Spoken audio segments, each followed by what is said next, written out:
अलख निरंजन श्री नवनाथ भक्तिसारच्या अध्याय 7व्यामध्ये आपल्या सर्व श्रोत्यांचे स्वागत. श्रोते, या अध्यायात आपण पाहणार आहोत 3 टप्पे. त्यामध्ये पहिला टप्पा असणार आहे वीरभद्राशी मच्छिंद्रनाथांचे युद्ध, त्यानंतर मच्छिंद्रनाथांचे स्वर्गात गमन आणि मच्छिंद्रनाथांना वज्रावती देवीचे दर्शन.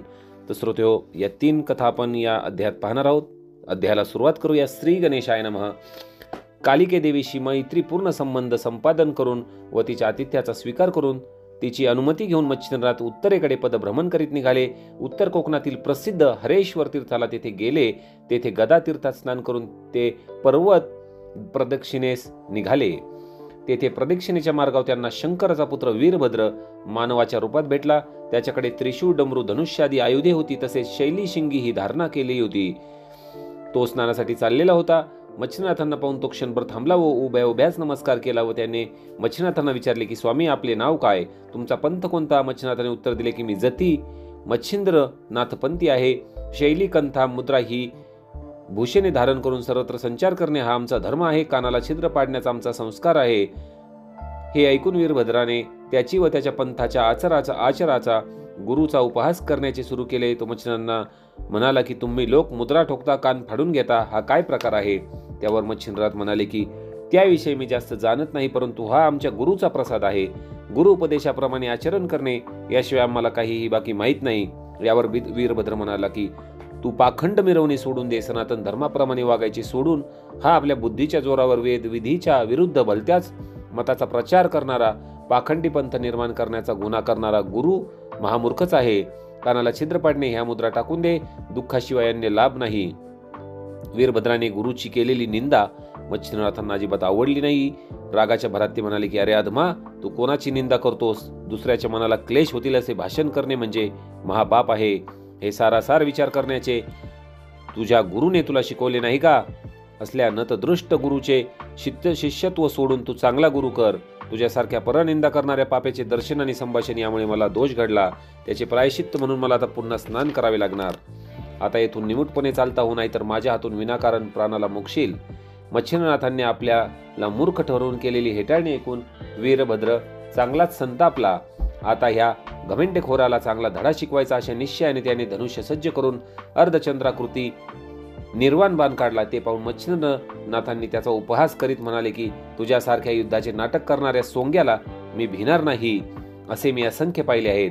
वीरभद्र त्यावर चौताळून म्हणाला की नालायक, पुरे कर तुझी बडबड. तुझा मृत्यू माझ्या हातून आज होणार, म्हणूनच तू इथे आलास. आता तुला तुझा पाखंडी गुरु कसा वाचवतो हे मला पाहायचे आहे. यावर मच्छिंद्रनाथ म्हणाले की तुला वीरभद्र म्हणायच्या ऐवजी दळभद्र हेच नाव अधिक समर्पक ठरेल, कारण जो दुसऱ्याच्या गुरुची निंदा करतो तो चांडाळ असतो.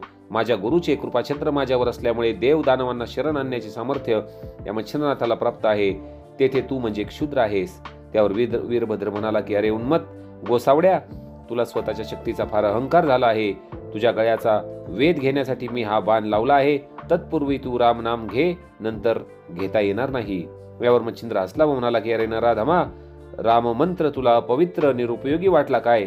मला राम मंत्राचे स्मरण करायला सांगण्या अगोदर तुला माहीत नसलेली गोष्ट सांगतो की तुझा पिता शंकर या मंत्रांच्या जपामुळे दुःखातून मुक्त व मी सुखी झालो आहे.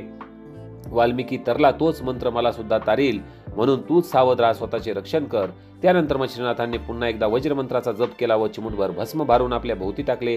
त्याच्या भोवती वज्रास्त्राचे अभेद्य कवच तयार झाले. वीरभद्राने सोडलेल्या बाणांचे वज्रशक्तीने चूर्ण करून टाकले. त्यानंतर वीरभद्राने नागास्त्राची योजना केली. पाठोपाठ शक्ती अस्त्र ही सोडले. हे पाहून मच्छिंद्राने रुद्रास्त्र व खगेंद्रास्त्राचा उपयोग करून तो हल्ला परतून टाकला. त्यानंतर वीरभद्राने मच्छिंद्रावर वातास्त्र, अग्निस्त्र, कामास्त्र, दानवास्त्र, महासर्पास्त्र अशी एकापेक्षा एक श्रेष्ठ महाशक्तिशाली अस्त्रे सोडली. हे पाहून मच्छिंद्रनाथांनी त्याला उत्तर म्हणून प्रतिकारासाठी पर्वतास्त्र, जलदास्त्र, रती अस्त्र, देवास्त्र, संजीवनी अस्त्र अशी अस्त्र योजना करून सर्व अस्त्रांचे निवारण केले. अशा प्रकारे दोघांमध्ये बराच वेळ रणसंग्राम चालू होता. दोघेही चढाओढीने एकमेकांचा घात करण्यासाठी नवनवीन शक्तिशाली अस्त्रांची योजना करीत होते. आपापल्या गुरुचे स्मरण करीत त्याचा हा जीव घेणा पाहून विश्वाच्या अस्तित्वाला धोका होईल या भीतीने ब्रह्मा, विष्णू, शिवशंकर तिथे प्रकट झाले. त्यांनी मच्छिंद्रनाथ व वीरभद्राला जवळ घेऊन त्यांचे मन शांत केले. नंतर वीरभद्राला मच्छिंद्रनाथ हा कवी नारायणाचाच अवतार आहे हे सांगितले. मच्छिंद्रनाथांनी देवाच्या विनंतीनुसार महाप्रलयास्त्र मागे घेतले. त्याची नम्रता, सामर्थ्य, अस्त्रविद्येतील कौशल्य पाहून देवांनी त्यांची वाहवा केली.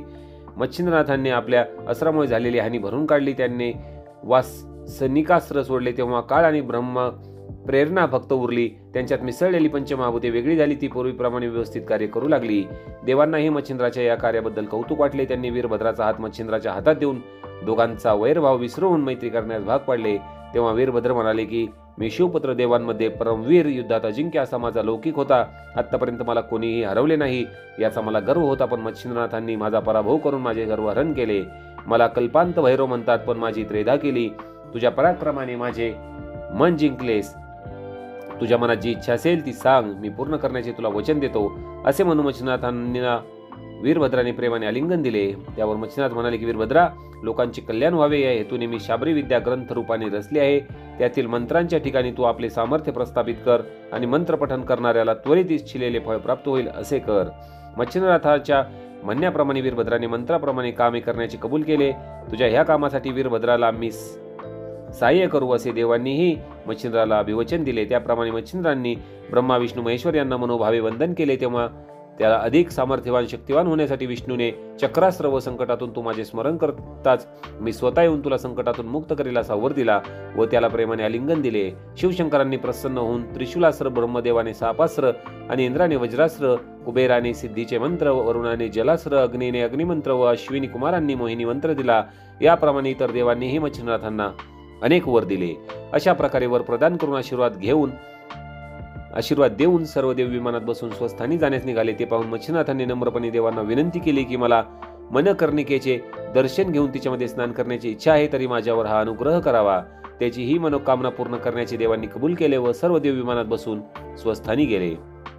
आता श्रोतेहो, याच अध्यायातील पुढचा टप्पा आहे मच्छिंद्रांचे स्वर्गात गमन. पाहूया आता काय होत आहे तिथे. श्री विष्णूंनी मच्छिंद्रनाथाला स्वतःच्या विमानात हाताला धरून स्वतःच्या जवळ बसवले व वैकुंठात स्वस्थानी नेले. तेथे श्री विष्णूंच्या सहवासात तो जेवण, झोप असे व्यवहार करीत असे. दररोज मनकर्णिकेत स्नान करण्याचा आनंद मिळवित असे. असा वर्षभराचा कालावधी संपला. एके दिवशी त्याला आपल्या पूर्वजन्माचे स्मरण झाले व मेरू पर्वतावर घेतलेली पूर्वजन्मीची समाधी पाहावी असे वाटू लागले. आपली इच्छा त्याने विष्णूंपुढे प्रकट केली. ती विष्णूंनी तात्काळ त्याला सोबत घेऊन वासुदेवांची व नवनारायणांची अशा 2 समाधी स्थळांचे दर्शन घडवले. मच्छिंद्रनाथाला हे पाहून परमानंद व समाधान वाटले. अशा प्रकारे मच्छिंद्र वैकुंठात आनंदात कालक्रमणा करीत असताना एकदा भगवान शंकर कामानिमित्त वैकुंठात आले व जाताना त्यांनी मच्छिंद्राला कैलासाला नेले. कैलासात ही मच्छिंद्रनाथांना शंकरांचा सहवास, स्नेहपूर्वक सन्मान मिळाला. तेथे वर्षभर राहून मग ते इंद्राबरोबर अमरावतीला गेले. तेथे 3 महिने राहिल्यावर ब्रह्मदेवांनी त्यांना निमंत्रित केले व आणण्यासाठी नारदाला पाठवले. त्याप्रमाणे नारदांनी अमरावतीहून मच्छिंद्रनाथांना सत्यलोकाला नेले. तेथे ब्रह्मदेवांच्या प्रेमळ सहवासात व आदरातिथ्याचा लाभ घेऊन 6 महिने तेथे राहून नंतर क्रमाक्रमाने इतर देव, यक्ष, गंधर्व यांच्या घरी पुढची 6 वर्षे पाहुणचार स्वीकारत राहिले. अशा रीतीने 7 वर्षानंतर त्या सर्वांचा निरोप घेऊन आपले जीवित कार्य करण्यासाठी पुन्हा पृथ्वीवर येऊन तीर्थयात्रा करू लागले. 7 वर्षापूर्वी खंडित झालेली आपली तीर्थयात्रा मच्छिंद्रनाथांनी आता पुन्हा सुरू केली आहे. श्रोतेहो, याच अध्यायातील आता 3रा टप्पा पाहत आहोत आपण. मच्छिंद्रास वज्रावती देवीचे दर्शन याविषयीची कथा जाणून घेऊयात. मच्छिंद्रनाथ फिरत फिरत केकडा देशातील वज्रवनात गेले. तेथे वज्र भगवतीचे एक प्रसिद्ध तीर्थक्षेत्र आहे. तेथे ते पोहोचले. तेथे वज्रावतीचे अतिशय जागृत स्थान आहे. तिला वज्राबाई असेही म्हणतात. भगवतीचे दर्शन घेऊन मच्छिंद्र स्नानासाठी गेले असता त्यांना गरम पाण्यासाठी 360 कुंडे दिसली. ती पाहून त्यांना आश्चर्य वाटले. तेथल्या सर्व तीर्थात स्नान करून ते अंबिकेच्या देवळात गेले व पुजाऱ्यास बोलावून कुंडाबद्दलची माहिती विचारू लागले. तेव्हा पुजारी म्हणाला की पूर्वी वशिष्ठ मुनींनी येथे महायज्ञाचे आयोजन केले होते. तो 12 वर्षे व 12 दिवस चालला होता यज्ञ. त्या यज्ञासाठी अनेक देवदेवता येथे येऊन राहिल्या होत्या. त्यांनी स्वतःसाठी स्नानाकरता गरम पाणी मिळावे म्हणून ही अलौकिक जलकुंडे निर्माण केली. ज्या देवाने अथवा देवतेने जे कुंड निर्माण केले ते त्याच देवाच्या नावाने प्रसिद्ध झाले. यज्ञ समाप्तीनंतर देवमंडळी स्वस्थानी निघून गेली, पण कुंडे अद्याप तशीच आहेत. ते ऐकून मच्छिंद्रांच्या मनात आपणही एक कुंड निर्माण करावे असे वाटू लागले. लगेच त्यांनी त्रिशूळाच्या साहाय्याने एक कुंड खणून तयार केले. सरस्वती नदीच्या शेजारी एक उंच वट्यावर तयार केलेल्या या कुंडात जलास्त्र मंत्राचा जप करताच भोगावतीचे पाणी पाताळातून वर आले.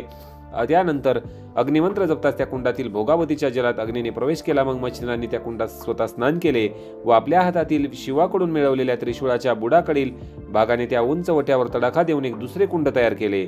भोगावती नदीचा जलोक त्यात प्रवेशला.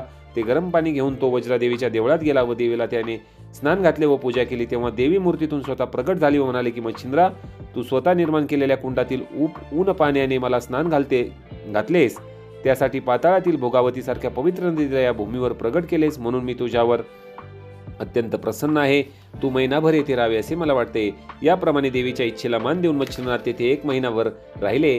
देवीच्या सहवासात सेवा भावाने राहून मच्छिंद्रांनी तिचा स्नेह प्राप्त करून घेतला. एकदा त्यांनी मातेला विचारले की तुला वज्राबाई का म्हणतात. तेव्हा देवी म्हणाली की पूर्वी वशिष्ठांनी आयोजित केलेल्या महायज्ञासाठी इंद्र देव सैन्यासह आले होते. त्यावेळी त्यांना पुरेसा त्याचा सन्मान झाला नाही असे वाटून त्यांनी रागाने वज्राची प्रेरणा केली. त्या वज्राच्या सामर्थ्यामुळे यज्ञासाठी जमलेल्या उपस्थित ऋषीमुनी व इतरांनाही प्राण गमवावे लागतील. हे ओळखून श्रीरामचंद्रांनी शक्तिमंत्राने एक दर्भ मंत्रून सोडला. त्या दर्भात मी प्रकट होऊन ते वज्र गिळून टाकले व यज्ञातील संकट दूर केले. ते पाहून इंद्राला आपली चूक लक्षात आली व तो श्रीरामांना शरण आला. सभामंडपातच त्यांनी त्याची स्तुती करून आपले वज्र परत मागितले. श्रीरामांच्या आज्ञेने मी गिळलेले ते वज्र इंद्राला परत दिले. त्यामुळे यज्ञ निर्विघ्नपणे पार पडला. त्या यज्ञ मंडपात सर्व ऋषी मुनी देव यांनी मला वज्राबाई असे नाव देऊन माझा सन्मान केला. त्यानंतर श्रीरामप्रभूंनी माझी या स्थानावर प्राणप्रतिष्ठा केली. प्राणप्रतिष्ठेच्या समयी त्यांनी मला भोगावतीच्या पाण्याने स्नान घातले. त्यानंतर तुझ्या हातूनच मला पुन्हा भोगावतीच्या पवित्र जलाचे स्नान लाभले. रामांनी भोगावतीच्या शीतल पाण्याने स्नान घातले व ती रामकार्य झाल्यावर स्वस्थानी निघून गेली. परंतु रामापेक्षा तू एक विशेष गोष्ट केली. भोगावतीच्या ऊन पाण्याने मला स्नान घातलेस आणि भोगावतीला कायमची माझ्या जवळ ठेवलेस, म्हणून मला तू रामापेक्षा श्रेष्ठ पराक्रमी वाटतोस. देवीची हकीकत ऐकून मच्छिंद्रनाथा संतोष वाटला. महिनाभर तेथे मातेच्या प्रेमपूर्ण सहवासात राहून प्रेमाने निरोप घेऊन मच्छिंद्रनाथ उत्तर भारतातील पुढील यात्रेसाठी निघाले आहेत. श्रोतेहो, अशा प्रकारे हा नवमनाथ भक्तिसारचा अध्याय 7वा इथे समाप्त झाला आहे. पुढील अध्यायात आपण पाहणार आहोत मच्छिंद्रनाथांचे सूर्या बरोबर युद्ध. भेटूया लवकरच पुढील अध्यायात. अलख निरंजन आदेश.